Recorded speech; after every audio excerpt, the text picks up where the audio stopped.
revisar este tema que corresponde a lo que es movimiento, ¿no? Y lo vamos a hacer en 3 partes. Esta primera parte es ver prácticamente la parte del el órgano activo del aparato locomotor. Ahora bien, que corresponde al músculo, ¿no? Pero viendo primero algunas cosas que hay que considerar. La expresión que nosotros tenemos y la conducta que desarrollamos, eso, digamos, se manifiesta a través de los movimientos que realizamos, digamos, de manera consciente, ¿no? Y que expresa, por lo tanto, nuestra conducta. Pero también hay que considerar que hay la expresión vegetativa, que también acompaña esto, ¿no? Y que le da su toque, inclusive en esos aspectos que tienen que ver el aspecto emocional. Bien, entonces, pero si nos vamos netamente al movimiento, digamos, voluntario, motor, corporal, hay ciertos movimientos básicos que son como respuestas reflejas, ¿no?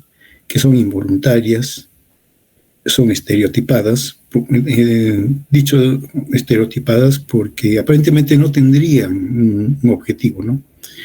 Que sí son proporcionales al estímulo. Un reflejo faríngeo, por ejemplo, ¿no? Se estimula la faringe y viene ese reflejo.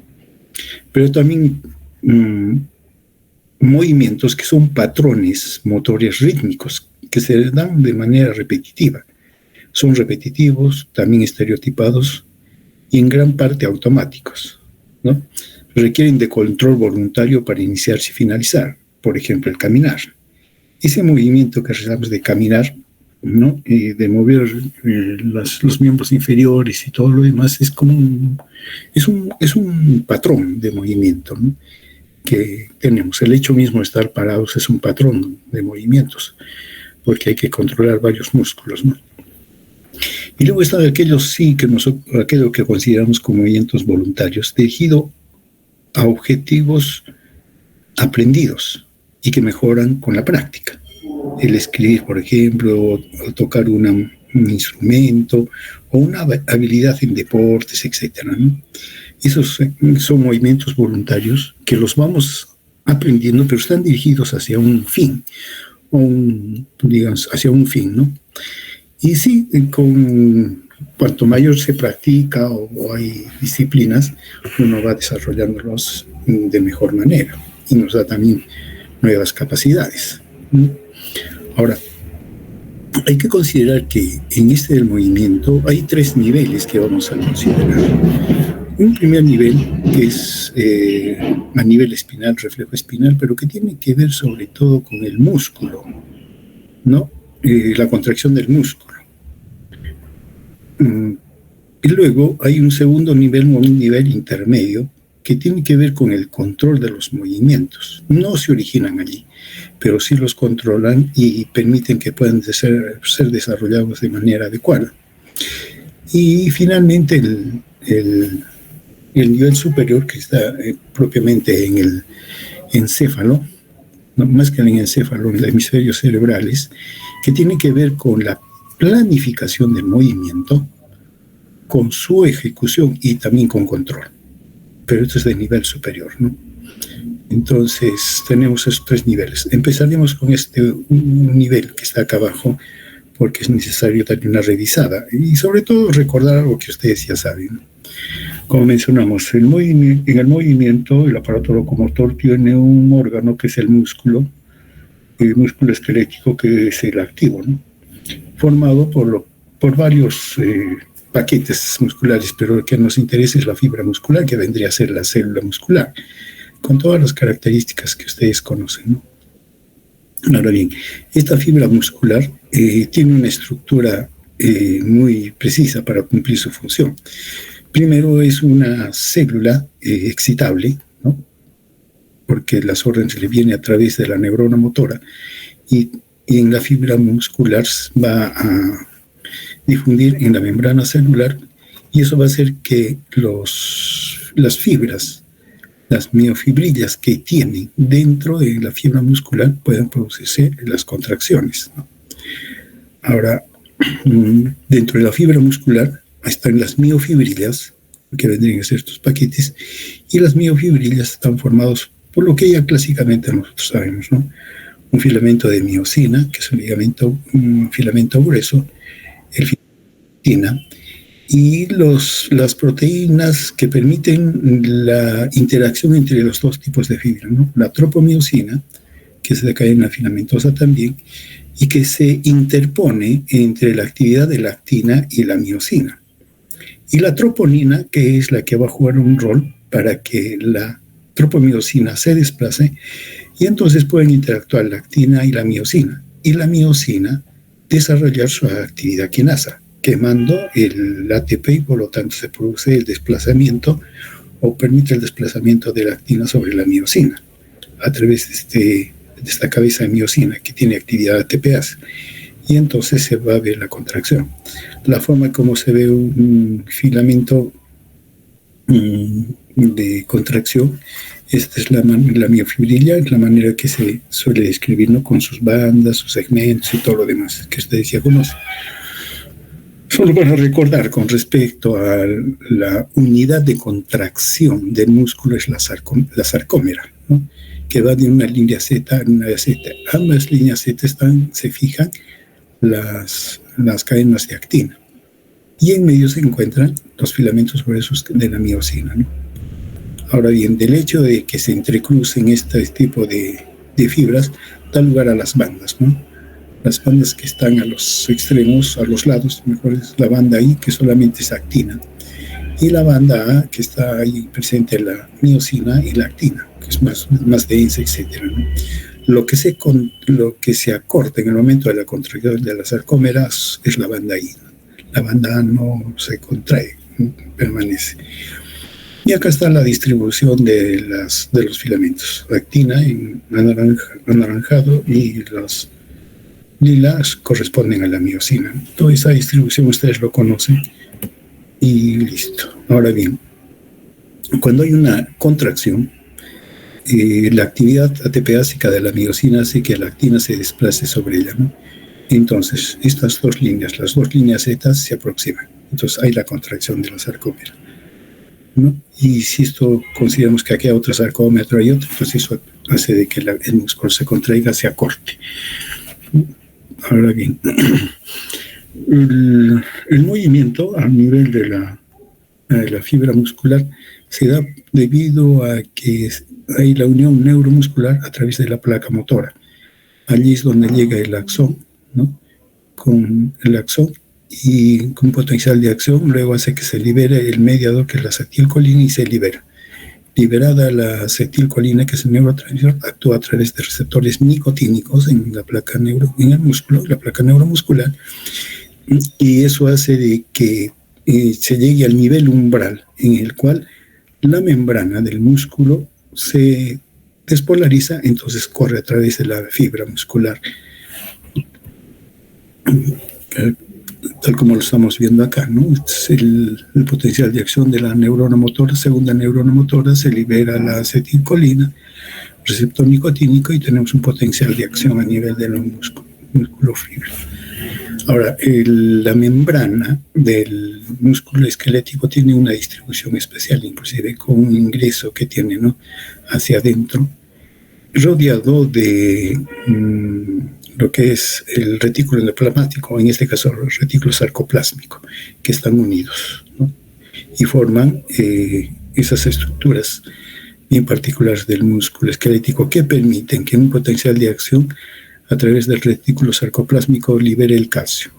Y el calcio hace que la tropomiosina, la tropomiosina cambie de conformación y retire a la troponina, y eso puede hacer de que el actina y la miosina pueden interactuar, ¿no?, para que se contraiga la sarcoma. Es todo toda la secuencia. En esto hay que señalar el control que tiene la concentración de calcio intracelular. El calcio es el que va a desencadenar el mecanismo de contracción, y está bien controlado, por eso está que es prácticamente secuestrado en la sarcómera y solo va a salir cuando se abran los canales específicos para que pueda salir el calcio y después es nuevamente recapturado, ¿no? No debe permanecer.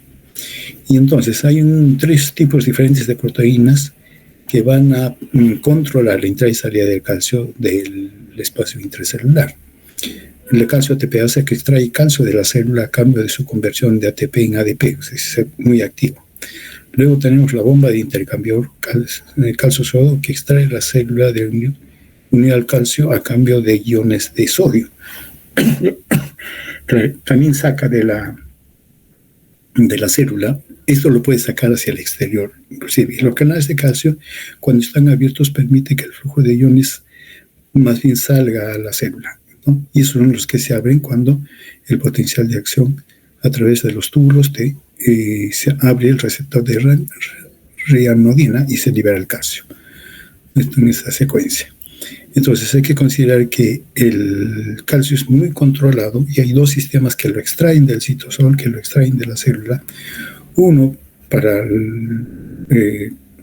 tenerlo dentro del retículo sarcoplásmico para luego ser utilizado, u otro que lo saca al exterior de la célula, ¿no? Preferentemente. Y en la secuencia, ¿no? Acá tenemos la unión del ATP a la cabeza de miosina, pero no interactúa. Cuando hay un cambio, ¿no?, de conformación del filamento delgado, por la troponina se desplaza, entonces desencadena la actividad ATPásica. Entonces la cabeza se desplaza a la actina y la actina se desplaza. Esto, digamos, es por acción de la actividad ATPásica de la miosina, pero la relajación también requiere de ATP, no es pasiva. No es que se contrae, ¿no? Y bueno, la actina y la miosina se desplazan y se acorta la sarcómera. Ahora, para relajarse también se necesita de ATP, ¿no? Para actividad, para que se pueda ver el desplazamiento de la actina. Entonces, tanto la misma contracción del músculo como la relajación requiere de energía. Y por eso pues que el músculo requiere energía y tiene un alto costo energético. Bueno, acá están un poco en detalles, ¿no? ¿Qué tenemos aquí? El calcio se une a la troponina, lo que permite la unión fuerte de la actina-miosina, ¿no? La cabeza de miosina ejecuta el golpe de fuerza y eso hace que se desplace la actina. Ahora bien, comparemos. Esta es la fibra muscular, acá viene el nervio motor, ¿no? Su potencial de acción, este es potencial de acción de la neurona motora, es un potencial de acción que ya lo conocemos, ¿no? El potencial de acción de la membrana una vez que pasa es muy similar, ¿no? Y claro que es un poco más lento en realidad, pero es rápido también, ¿no? Hace la despolarización y repolarización. Seguida del potencial de membrana del músculo, viene la fase de contracción. Una fase de contracción y luego una fase de relajación, ¿no? Y tiene un tiempo, bueno, acá de 10 a 100 microsegundos, ¿no? Ahora bien, pero aquí está el potencial de acción de la membrana muscular. Entonces, como que hay un tiempito que va a transcurrir desde que la neurona llega con su potencial de acción al músculo hasta que el músculo se contrae. Este periodo, y ese periodo de latencia, digamos, es el periodo que lleva o va a tomarse la membrana celular del músculo para despolarizar, ¿no? No es que la orden de la despolarización de la neurona motora esté aquí, está acá.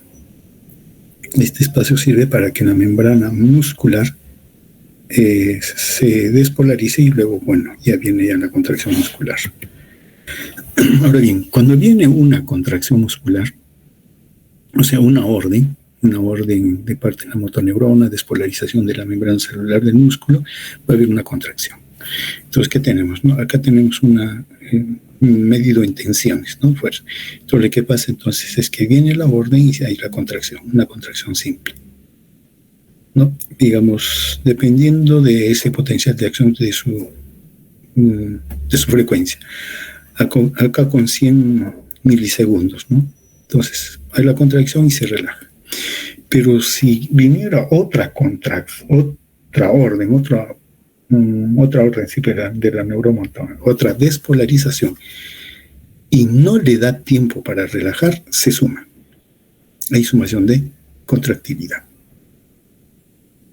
Entonces, la fuerza aumenta, la tensión aumenta, ¿no? Bueno, dice, una contracción simple más o menos desarrolla el 20% de la tensión posible máxima de la fibra. No, pero contracciones subsecuentes, secundarias al estímulo, ¿no? Por las terminaciones nerviosas, hacen más bien que aumente la fuerza de contracción y se suma. Veamos, acá tenemos un estímulo, ¿no? Y viene la contracción y después del estímulo se relaja. Pero si aumentamos el número de estímulos, ¿no? La contracción, si aumentamos la frecuencia, o sea, disminuimos el tiempo entre cada contracción, entonces lo que dijimos, ¿no? En la contracción no se ha relajado del todo, pero ya viene la otra, entonces se suma y la fuerza aumenta. Y lo mismo aumenta. Esto se llama fenómeno de escalera. O sea, mientras más rápido es el impulso, el estímulo nervioso, no da tiempo al músculo que se relaje, pero como viene otro orden, se contrae más y la tensión aumenta. Y puede llegar que en un momento la fuerza, el estímulo sea tan frecuente que no le da tiempo a relajarse para nada. Y entramos en una contracción sostenida, tétanos. Es la tetanización. Claro, nosotros tenemos el tétanos como esa enfermedad producida por Clostridium tétanica de contracción. Sí, es cierto, la manifestación es la misma, pero es otro estímulo, ¿no? Pero en fin, lo que nos interesa en este momento, una sola contracción, baja frecuencia, sí da tiempo que se relaje el músculo y desarrolla una fuerza. Pero si aumentamos la fuerza las descargas, los estímulos, y no da tiempo a que se relaje el músculo, entonces se van a sumar. Tenemos el fenómeno de escalera. Y puede ser tan intensa que el músculo se contrae y se mantiene. Estamos en tétanos, ¿no? Entonces, miren, claro, el nervio motor ordena que se contraiga. Ahora, va a haber dos maneras en las cuales se va a graduar la fuerza de contracción. Una de ellas es justamente por incremento de la tasa de descarga de la unidad motora. Acá está una descarga, como diría, una frecuencia que da tiempo que se relaje, ¿no? Pero acá la frecuencia es mucho más amplia y da el fenómeno de escalera.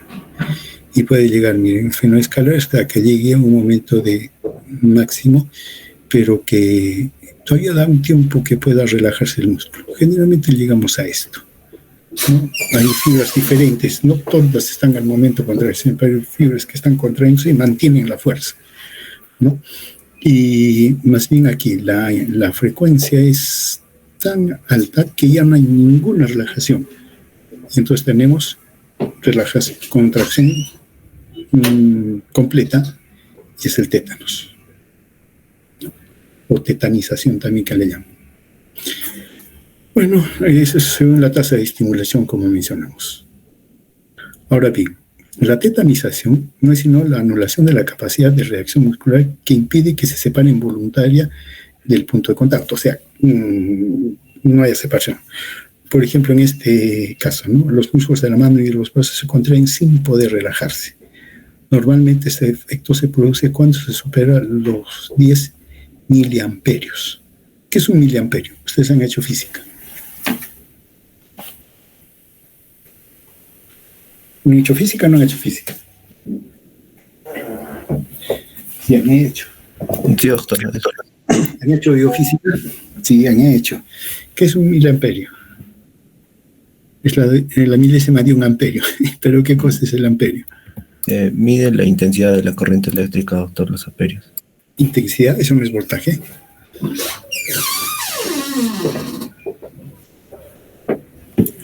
No, doctor, la intensidad de corriente eléctrica es el amperio, la diferencia de potencial, no es el voltaje. Bueno, vamos a tener que repasar. Y bueno, miren, aquí que tenemos, es una sarcómera, ¿no? Desde este punto a este punto. Acá está la actina y acá está la miosina. En este punto no hay contacto en actina y miosina. En este caso no habría contracción, porque no están, pero generalmente están medios solapados, ¿no? Entonces, cuando hay contracción, la actina, digamos, lado se desplaza hacia el centro y entonces viene la contracción, se contrae el músculo. Ya, esto, digamos, para desarrollar máxima capacidad de fuerza. Hasta acá puede desarrollar fuerza. Pero, ¿qué sucede si el estímulo es mucho más intenso? O sea, que viene, lo que va a suceder es que se van a solapar las actinas y se solapan entre ellos y hay mayor cortamiento. Entonces la fuerza de contracción más intensa, más fuerte. Pero ¿cuál es el problema? Que en este punto no relaja.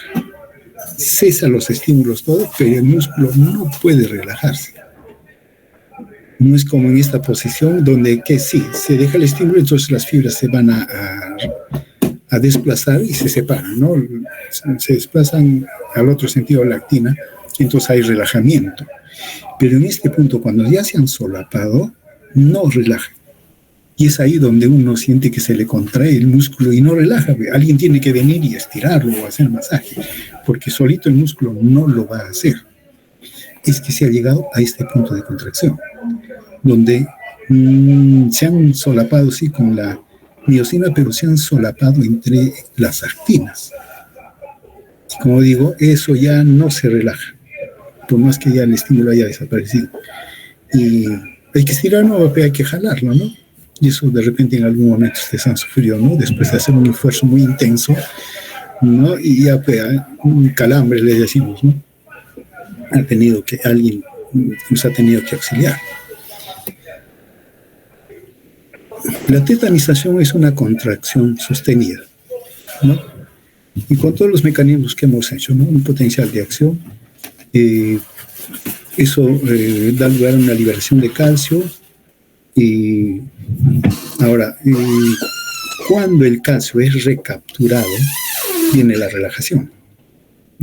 Ahora, pero cuando hay un estímulo del músculo de manera repetida, el calcio no llega rápido a los niveles bajos que exige la relajación. Tiene que ser secuestrado. Por eso es que el músculo tiene, la célula muscular, tiene dos sistemas, dos bombas que tienen que extraer al calcio. O lo meten al retículo sarcoplásmico o lo sacan afuera, pero tiene que desaparecer el calcio. Mientras el calcio esté allí, el calcio continúa la unión a la troponina sí y la formación de puentes transversos, y eso es lo que hace que se contraigan. Ahora, el rigor mortis, que es el muertito, se da porque, y como mencionamos, la relajación muscular necesita de que haya energía, y para eso se necesita ATP. Como no hay ATP, porque la célula ya está muerta, en un primer momento, entre la actina y la miosina, se quedan fijados y no hay quien los mueva, y ahí viene el rigor. Y la relajación que viene después, eso ya no es relajación, claro, no podemos hablar en ese término, sino es que todo este aparato, actina y miosina, se desnaturaliza y entonces cae. Eso no es relajamiento. Relajamiento es cuando la actina y la miosina se desplazan, pero sentido inverso, ¿no? Y la sarcómera se hace más larga, eso es relajación. Y eso necesita ATP. Mientras que el muerto ya no tiene ATP, lo que cae, se cae todo, ¿no? Se cae la actina, la miosina, todo se destruye y por eso que ya pues, el músculo cae, ¿no? Ahora bien, hay varios tipos de contracción muscular, pero vamos a hacer mención de 3 tipos, ¿no? La contracción isométrica, iso igual, métrica medida, igual medida. Si comparamos la tensión que se desarrolla en el músculo y el tamaño del músculo, en una relajación contracción isométrica, la longitud del músculo se mantiene, no cambia, pero la tensión aumenta. Y eso podemos hacerlo. Si no, ustedes flexionan el antebrazo y háganle resistencia con la otra mano, aumentando la resistencia. Y ustedes mantienen digamos, el antebrazo flexionado. Y ustedes aumentan la fuerza y se mantiene. El músculo del bíceps, en este caso, se está contrayendo, no se acorta, pero cada vez que ustedes le aumentan peso, aumenta tensión. Pero el brazo, el músculo se mantiene, ¿no? Es una contracción isométrica. Luego viene la contracción isotónica, en la que más bien la longitud del músculo se acorta, pero la tensión permanece. Claro, el mismo ejemplo, no pero con el mismo músculo todo. Agarren ustedes, qué sé yo, pónganse 1 kilo, 2 kilos en la mano. Ya, vamos a poner 2 kilos. Y luego lo flexionen y lo lleven hasta tocar o sea, flexionarlo totalmente, ¿no? O sea, ¿qué cosa ha sucedido? La tensión, que es el peso en este caso, estamos hablando de 2 kilos, es el mismo, no se agrega más, pero el bíceps se contrae y entonces flexionamos. La tensión se mantiene porque es la misma resistencia, pero la longitud se acorta, ¿no? Entonces ya tenemos la contracción isométrica y la contracción isotónica. Y tenemos la contracción axotónica. Es la mayoría de veces la forma en que nosotros actuamos, ¿no? Donde más bien la longitud del músculo disminuye y también aumenta la tensión. O sea, mientras, sí, nos hacen resistencia, pero aumentamos fuerza y logramos que el músculo se contraiga y realizamos el movimiento, ¿no? Eso se llama contracción axotónica, ¿no? Que vendría a ser la combinación de la contracción isométrica y isotónica, ¿no? Y, digamos, ahora, nuestros músculos pueden comportarse de las 3 maneras, ¿no? Dependiendo del esfuerzo que hay. Por ejemplo, si estamos parados, los músculos del dorso, ¿qué tipo de contracción están haciendo?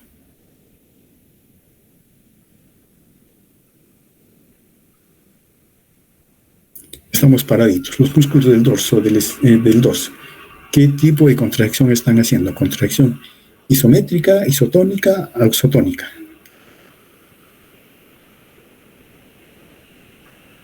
¿Aló? Creo que se han ido. Yo también me voy. ¿Aló? ¿Están ahí?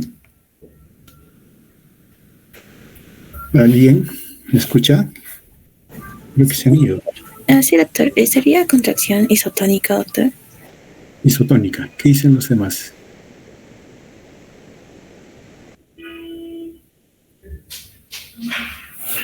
Sería contracción isométrica, doctor.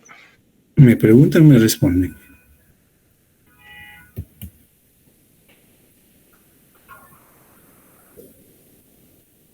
Isométrica, doctor. Es isométrica. Por eso es que nos mantenemos erectos. No nos echamos para atrás. ¿Se dan cuenta? Entonces, cada uno de nuestros músculos, según su función, tiene algún tipo de contracción de manera preferente que realiza.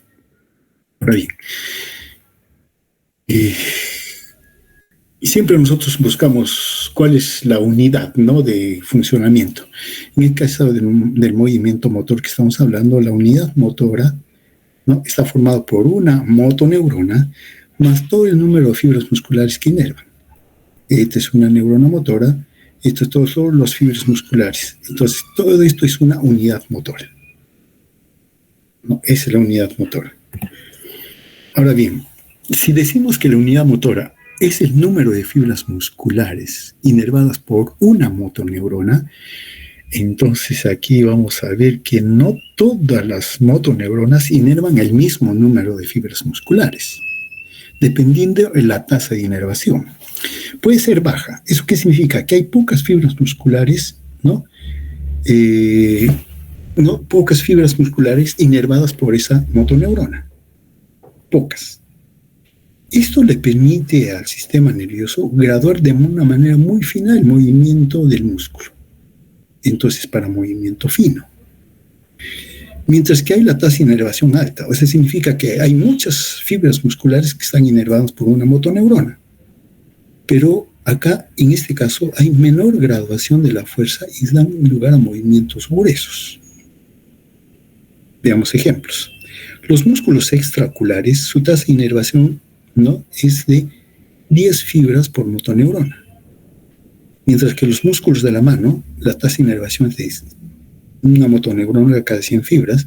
Y el gastrocnemio, ¿se acuerdan del gastrocnemio? ¿Dónde está el gastrocnemio? Es con C, con G. Ya, ¿dónde está el gastrocnemio? Anatomistas. Claro. En la pantorrilla. ¿Dónde? ¿Alguien puede repetir? En la pantorrilla, doctor. Ya, en la pantorrilla. Me preguntan, me responden. Miren, cada vez que me responden y en tono de pregunta, les voy a bajar un punto, ¿eh? Ya saben. Listo. Está en la pantorrilla, como se llama, ¿no? Formado por el sóleo y los dos gemelos. No. Miren, la tasa de inervación es de 2000 fibras por cada motoneurona. Si le aplicamos lo que nos dice inervación baja y alta, músculos extraoculares, inervación es 10 fibras. ¿Ustedes han hecho disección de músculos extraoculares? ¿Sí o no? ¿Aló? ¿Aló? ¿Han hecho disección? Músculos extraoculares. ¿Lo han hecho o no lo han hecho? Yo creo que... Más o menos, doctores, que... Bueno, más o menos, o lo han hecho o no lo han hecho. No hay más o menos. Ya, y se habrán fijado que el nervio que llega a los músculos extraoculares es grueso.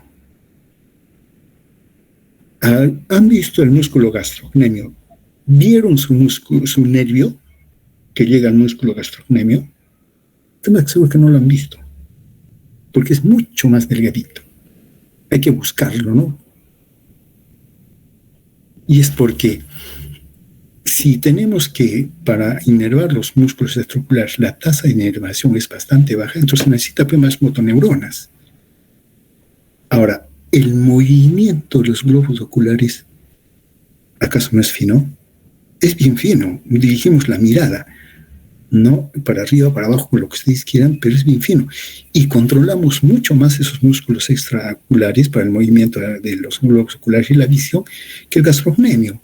¿Cuál es la función del gastrocnemio?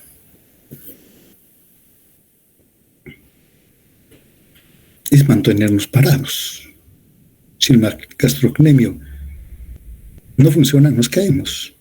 ¿Cuál es su tendón del gastrocnemio? ¿Se acuerdan? Tendón de Aquiles. Tendón de Aquiles.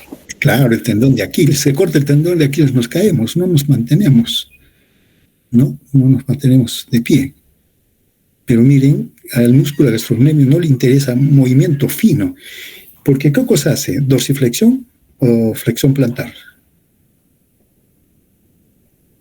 Flexión plantar. Hace flexión plantar, es todo lo que le interesa. Y con eso nosotros nos mantenemos de pie. No necesita hacer más. Mientras que los músculos extraoculares, y más bien sí, son movimientos finos, para arriba, abajo y todo lo demás. Entonces, esto permite la tasa de inervación, ¿no? Según la unidad motora, permite un control de los movimientos más gruesos, más finos.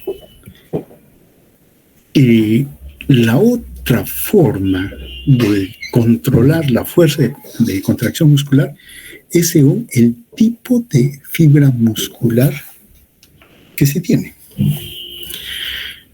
Y aquí no todos los músculos que tenemos, mejor dicho, no todas las fibras que tenemos en los músculos son iguales. Hay 3 tipos de fibras muscular. Las fibras de primer tipo, conocidas como fatigables rápidas, para otros autores tipo 2B, para otros fibras rápidas, ¿no? Y es el músculo blanco.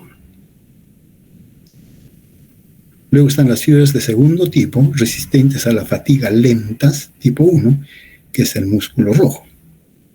Y fibras de tercer tipo, resistentes a la fatiga rápidas, tipo 2A, conocidas como fibras rápidas también, ¿no? O sea, hay otra clasificación, ¿no? La clasificación de fibras rápidas, ¿no? Estas dos, y las fibras lentas.